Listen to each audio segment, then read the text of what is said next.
Hello दोस्तों, मैं हूं कमर चीमा। उम्मीद है आप लोग ठीक होंगे। दोस्तों, जिस तरह कि आप देख रहे हैं, मेरे साथ मौजूद हैं प्रोफेसर डॉक्टर मुक्तदर खान साहब। डॉक्टर साहब, सबसे पहले तो आपके वक्त का बहुत शुक्रिया।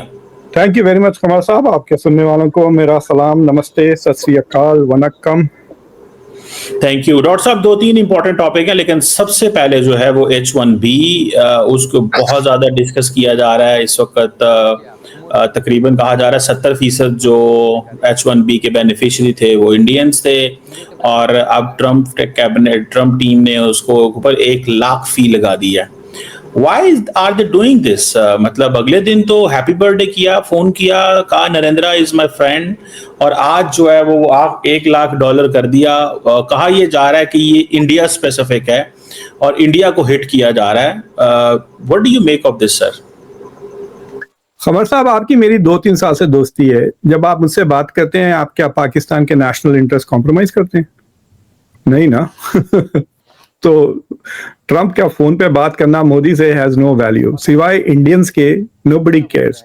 आप अमेरिकन मीडिया में देख लें, nobody is paying any attention to that phone call. ना कुछ ना क्या, बस इंडिया में बस क्या कहते हैं, छुआरे बांट रहे हैं और फुलझड़ियां बिक रहे हैं इंडिया में, ऐसे जैसा कि मोदी की शादी हो गई। ट्रंप ने क्या एक फोन कॉल किया। They want to take any opportunity to say कि Modi is a great farm, क्योंकि कुछ विक्ट्रीज है ही नहीं उसके पास पिछले 1.5 साल से। Has nothing to show in foreign policy victory, सिवाय जो फॉरेन वो जो ट्रेड एग्रीमेंट बर्तानिया के साथ हुआ है, उसके बाद से there is nothing. He is playing on the back foot. तो अभी छोटी मोटी चीज, अरे ट्रंप का फोन आ गया, बस उस पे इतनी खुशी। ट्रंप यार किसी की भी तारीफ कर देता है, पुतिन की भी तारीफ करता है, शी जिनपिंग की भी करता है। वो लोग इस आपे के बाहर नहीं होते खुशी के मारे।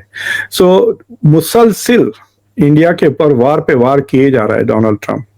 पिछले 48 घंटों में उसने चाबहार पोर्ट पे से एग्जाम्पशन निकाल दिया, जो डोनाल्ड ट्रंप ने 2018 में लिया था। जब डोनाल्ड ट्रंप प्रेसिडेंट बने दोबारा इस बार, तो he gave that authority to Marco Rubio, और कहा कि अगर मार्को रूबियो समझते हैं कि ये अमेरिका के नेशनल इंटरेस्ट में नहीं है, तो वो इस जो एग्जाम्पशन इंडिया पे था उसको निकाल दे। अब इंडिया का कुछ 110-120 मिलियन डॉलर कुछ खर्च करना चाह रहे थे वो चाबहार पोर्ट पे। ऑलरेडी इस साल कुछ 24 मिलियन डॉलर खर्च कर चुके हैं टू बिल्ड। अब सवाल ये उठता है कि इफ द इंडियन कंपनीज उस पे काम करने जाते हैं, there will be more sanctions, secondary sanctions coming against them. अभी तो सिर्फ मना किया है ना, तो अगर if anyone acts there will be more sanctions coming. और ये इंडिया के लिए तो इट्स लाइक सेइंग इंडिया का जो एक वाहिद रास्ता है टू सेंट्रल एशिया, वो काट दिया गया। 2018 में India was a major importer of Iran oil,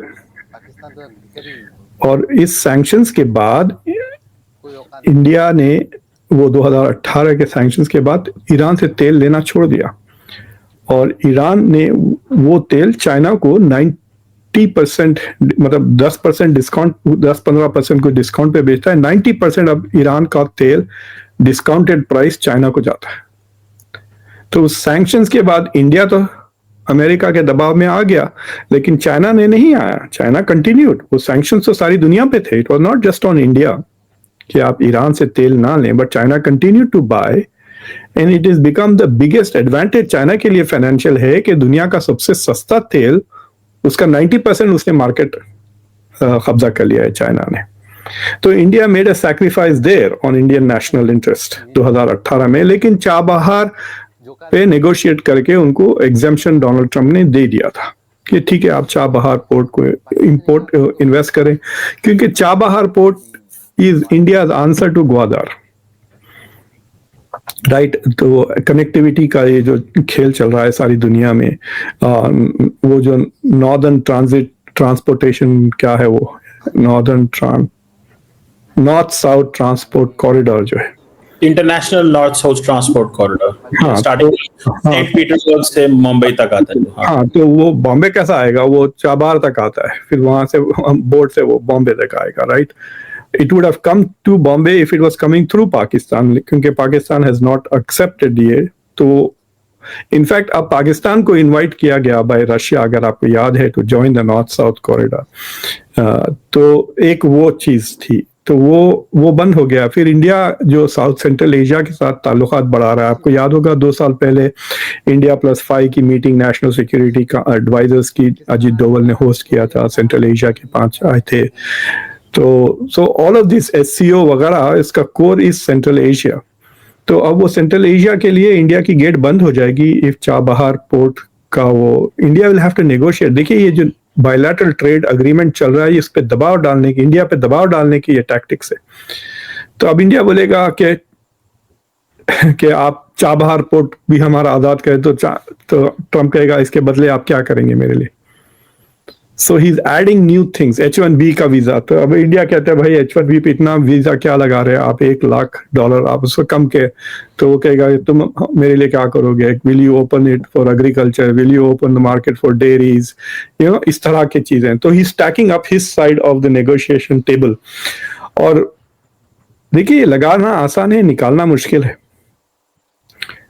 it is not going to be easy. Chabahar port का एग्जाम्पशन वो दे सकता quietly because the media is not going to focus so much on it, लेकिन वहां पर इंडिया और Israel के interest are not shared, क्योंकि इजराइल चाहता है कि ईरान के ऊपर दबाव, मैक्सिमम प्रेशर रहे। तो वो प्रेशर पॉइंट अगर चाबहार खोल देता है अमेरिका, तो Israelis are not going to like it, Israel lobby, तो वहां they are not going to help India at all. So it's a complicated situation. अब H1B का जो वीजा है, देखिए अमेरिका में अब तकरीबन 6 लाख के करीब H1 वीजा वाले लोग हैं, जिसके 70% Indians. So you looking at about 4 lakh Indians के पास H1 वीजा है। एक तो एक अब ये ट्रैवल नहीं कर सकते जिनके पास, जो ऑलरेडी इस मुल्क में है। सबसे ज्यादा प्रॉब्लम होने वाली है उनके लिए जिनके पास H1 वीजा है और वो इस वक्त बाहर है मुल्क के। So they can not reenter America. आज अगर आ गए तो आ गए, कल आ गए तो आ गए, संडे मंडे से तो नहीं आ सकते। September 22nd से they can only enter America if they have a receipt saying their company has paid $100,000 to। और इतना शॉर्ट नोटिस, कभी इतनी बड़ी चीज, इतना सोचिए आप कि नए बच्चे अभी MS किया, उनको अभी H1 मिला है और वो खुशी खुशी घर गए हैं शादी करने या पेरेंट्स से मिलने या कुछ ऐसे ही तो अब वो उनके लिए this is such a crisis.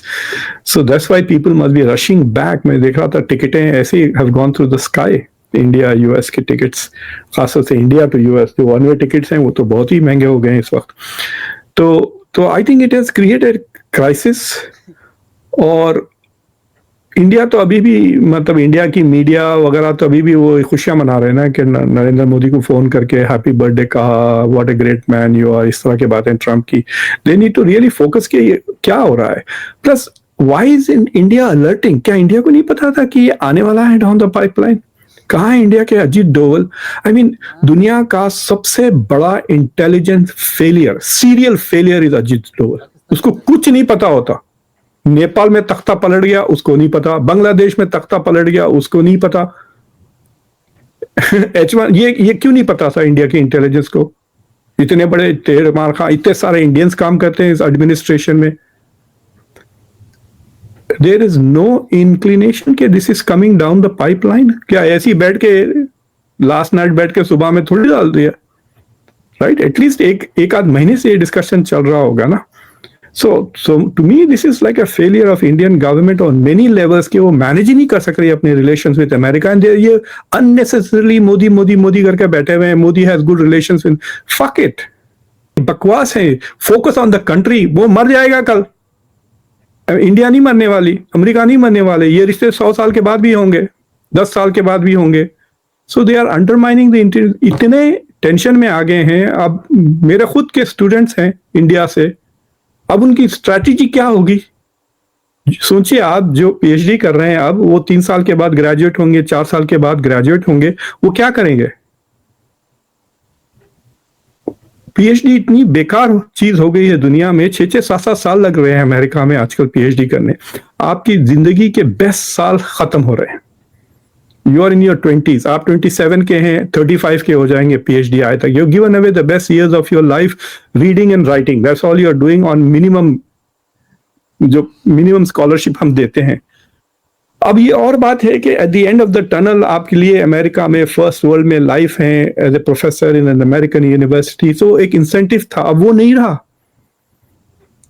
देखिए अब वो नहीं रहा, so people are like constantly worried कि भाई हम करें तो क्या करें, you know, like what should we do going forward? So this is it's a very traumatic thing।